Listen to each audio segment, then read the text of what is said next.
वडूजमध्ये बनावट खत कारखान्याचा पर्दाफाश. कृषी विभाग पोलीस दलाची पश्चिम महाराष्ट्रातील सर्वात मोठी धडक आणि संयुक्त कारवाई. कायम दुष्काळाची झळा सोसणाऱ्या खटाव तालुक्याचे मुख्यालय असलेल्या वडूज येथे विभाग, कृषी विभाग आणि सातारा जिल्हा पोलीस दल यांनी शुक्रवारी मध्यरात्री संयुक्त कारवाई करत बनावट खत कारखान्याचा पर्दाफाश केला. या कारखान्यात देशातील तसेच राज्यातील नामांकित खत व कीटकनाशक कंपन्यांच्या नावाने मोठ्या प्रमाणावर बनावट खत तयार करून विक्री केली जात असल्याचे उघड झाले आहे. या धडक कारवाईत स्थानिक गुन्हे शाखेनेही सक्रिय सहभाग घेतला असून पुढील तपास सुरू करण्यात आला आहे. याबाबत माहिती देताना कृषी विभागाच्या जिल्हा अधीक्षक कृषी अधिकारी भाग्यश्री फरांदे यांनी सांगितले की वडूज परिसरात नामांकित कंपन्यांच्या नावावर बनावट उत्पादने विक्रीस येत असल्याची खात्रीशीर माहिती विभागाला मिळाली होती. माहितीची खातरजमा झाल्यानंतर त्यांनी पोलीस अधीक्षक तुषार दोशी यांच्याशी चर्चा करून तातडीने कारवाईचे निर्देश दिले. त्यानुसार स्थानिक गुन्हे शाखेचे पोलीस निरीक्षक अरुण देवकर यांच्या नेतृत्वाखाली कृषी विभाग पोलीस दलाने संयुक्त कारवाई केली. मध्यरात्री झालेल्या या छाप्यात 2-3 कंपन्यांच्या नावाने बनावट DAP खतांचा मोठा साठा आढळून आला. कारवाई दरम्यान कारखान्यातील प्रमाण, पॅकिंग साहित्य, लेबल्स आणि साठा पाहून अधिकारी व कर्मचाऱ्यांनाही धक्का बसला. फरांदे यांनी स्पष्ट केले की ही पश्चिम महाराष्ट्र व कोकण पट्ट्यातील मोठ्या कारवायांपैकी एक असून या रॅकेटचे कनेक्शन इतर राज्यातही असण्याची शक्यता आहे. तपासात सर्व बाबी उघड होतील. परराज्यापर्यंत नेटवर्क आढळल्यास ही राज्यातील अतिशय मोठी कारवाई ठरू शकते. दरम्यान या बनावट खतांमुळे शेतकऱ्यांची जाणीवपूर्वक फसवणूक होत होती. बनावट खतांमुळे पीक अपयश, उत्पादनात घट आणि शेतकऱ्यांचे हजारो रुपयांचे नुकसान झाल्याचा आरोप स्वाभिमानी शेतकरी संघटनेने केला आहे.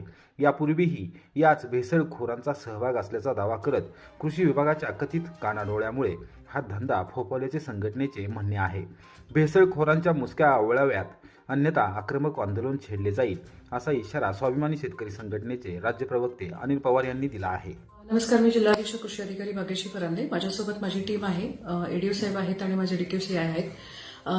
काल रात्री मध्यरात्री आपण सातारा जिल्ह्यातील वडूज तालुक्यामध्ये फार मोठ्या प्रमाणामध्ये बनावट खतं आणि कीटकनाशकांचा साठा जप्त केलेला आहे. स्थानिक गुन्हे अन्वेषण शाखा, SP साहेब, कलेक्टर साहेब, CO मॅडम आणि अधीक्षक कार्यालय अशा संयुक्त केलेली कार्यवाही आहे. त्यांच्या मार्गदर्शनाखाली आपण ही कार्यवाही केली. याच्यामध्ये मोठ्या प्रमाणामध्ये बोगस DAP, त्यानंतर MOP, झिंक फॉस्फेट सारखे कीटकनाशके, त्यानंतर क्लोरपायरिफॉस सारखे कीटकनाशके मोठ्या प्रमाणात आढळून आलेले आहेत. बोरिक ऍसिड सुद्धा मोठ्या प्रमाणामध्ये आढळलेले आहेत. त्यामुळे आपण एका संशयिताला याबाबतीत ताब्यात घेतलेलं आहे आणि पुढील कार्यवाही चालू आहे. ह्या सगळ्या तपासामध्ये आपल्याला कीटकनाशकं, खतं, राऊंडअप सारखे गोष्टी सुद्धा, तणनाशकं सुद्धा सापडलेली आहेत आणि याची व्याप्ती फार मोठ्या प्रमाणात असण्याची शक्यता आहे. सातारा, सांगली, कोल्हापूर, पुणे, सोलापूर, रत्नागिरी, सिंधुदुर्ग या जिल्ह्यांपर्यंत ह्याची व्याप्ती असण्याची शक्यता आम्हाला प्राथमिक ह्याच्यामध्ये दिसते आहे. त्याच पद्धतीनं बाहेरच्या राज्यामध्ये सुद्धा याचं कनेक्शन असण्याची शक्यता आहे आणि त्या दृष्टीनं स्थानिक गुन्हे शाखा SP साहेबांच्या मार्गदर्शनाखाली तपास करते. या कारवाईमध्ये आपल्याला वेगवेगळ्या कंपन्यांच्या, जसं इफको आहे, IPL आहे, जुवारी आहे, अशा कंपन्यांच्या जवळजवळ 3000च्या आसपास आपल्याला प्रिंटेड बॅगा सापडलेल्या आहेत, ज्याच्यामध्ये बनावट खत पॅक करून पाठवलं जात होतं. त्याच पद्धतीनं ही कारवाई आपण असं म्हणू शकतो की पश्चिम महाराष्ट्रातली आतापर्यंतची सर्वात मोठी कारवाई ठरेल आणि जर सगळ्या जिल्ह्यांमधलं ह्याचं कनेक्शन सापडलं तर ही राज्यातली सर्वात मोठी कारवाई असते. माझी सर्व शेतकरी बांधवांना या निमित्तानं विनंती आहे आणि आवाहन आहे की आपण कधीही खत खरेदी करताना EPOS वर खरेदी करावं आणि त्याची प्रिंट घेऊनच खत खरेदी करावं. त्याशिवाय खत खरेदी करू नये, मग शेतकऱ्यांची फसवणूक होणार नाही. आपल्या इथं कारवाईमध्ये आपल्याला ऑर्गॅनिक मॅन्युअरच्या काही भावनगरच्या अल्ट्रा केमिकल समथिंगच्या बॅगा आढळून आलेल्या आहेत आणि त्या भावनगर गुजरातमधल्या आहेत. त्यामुळे त्या दृष्टीने ही तपास स्थानिक गुन्हे शाखा आणि पोलीस खात्यामार्फत करण्यात येईल. त्या आता ह्या बाकीच्या ज्या रिकाम्या बॅगा आहेत आपल्या DAPच्या आणि ह्याच्या, तर याच्या बाबतीत तपासात गोष्टी उघड होतीलच. वाई वाठा स्टेशन रस्त्यावरील वाघोली पूल रखडला, पर्यायी रस्ता बनला, मृत्यूचा सापळा. पहाटे पिकअप अपघाताने प्रशासनाची बेफिकिरी उघड.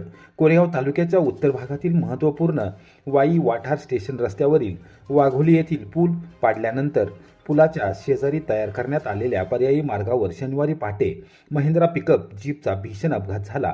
सुदैवाने जीवितहानी झाली नसली तरी मोठे आर्थिक नुकसान झाले असून ठेकेदाराने सार्वजनिक बांधकाम विभागाच्या दुर्लक्षामुळे अपघातांची मालिका सुरू झाली आहे. लोकप्रतिनिधी तोंडी सूचना देऊन शांत बसत असल्याने या पुलाचे काम पूर्ण होणार तरी कधी असा सवाल उपस्थित होत आहे.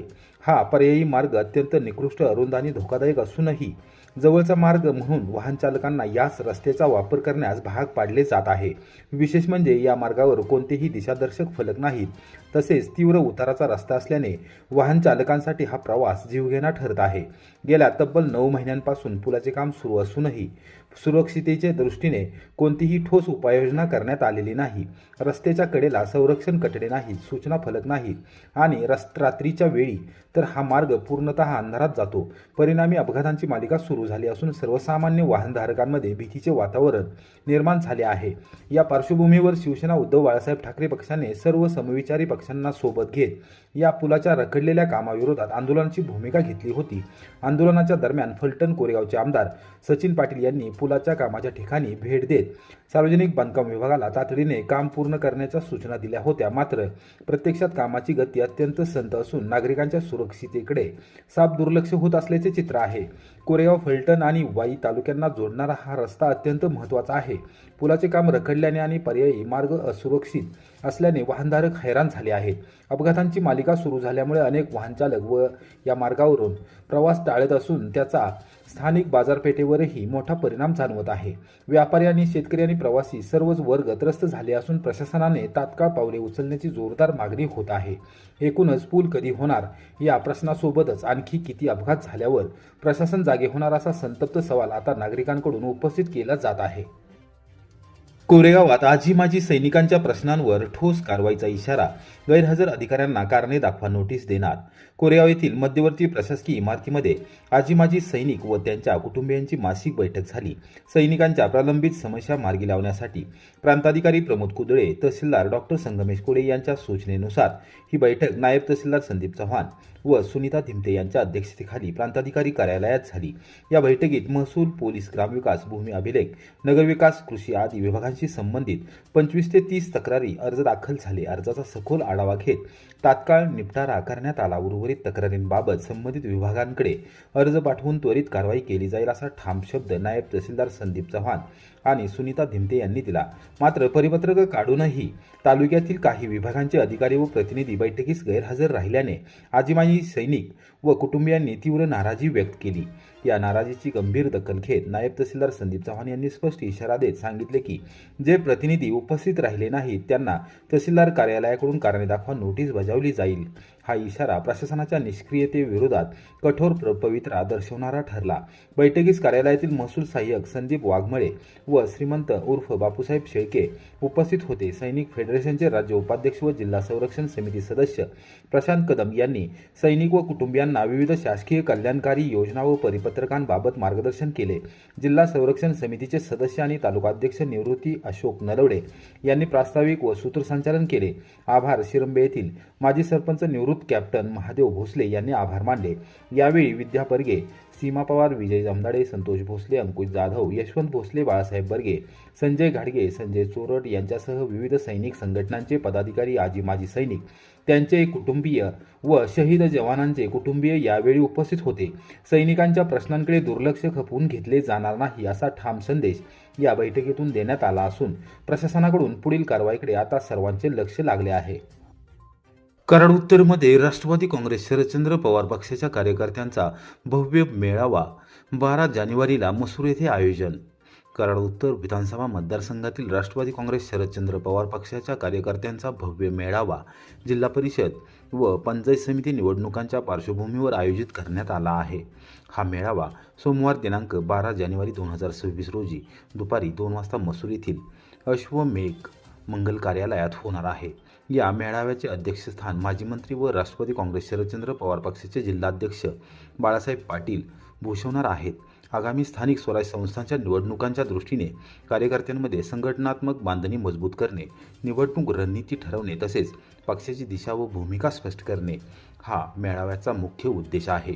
कराड उत्तर विधानसभा मतदारसंघातील सर्व पदाधिकारी, कार्यकर्ते व पक्षप्रेमींनी या मेळाव्यास मोठ्या संख्येने उपस्थित राहावे असे आवाहन कराड उत्तरचे राष्ट्रवादी काँग्रेस शरदचंद्र पवार पक्षाचे तालुकाध्यक्ष देवराजदादा पाटील यांनी केले आहे.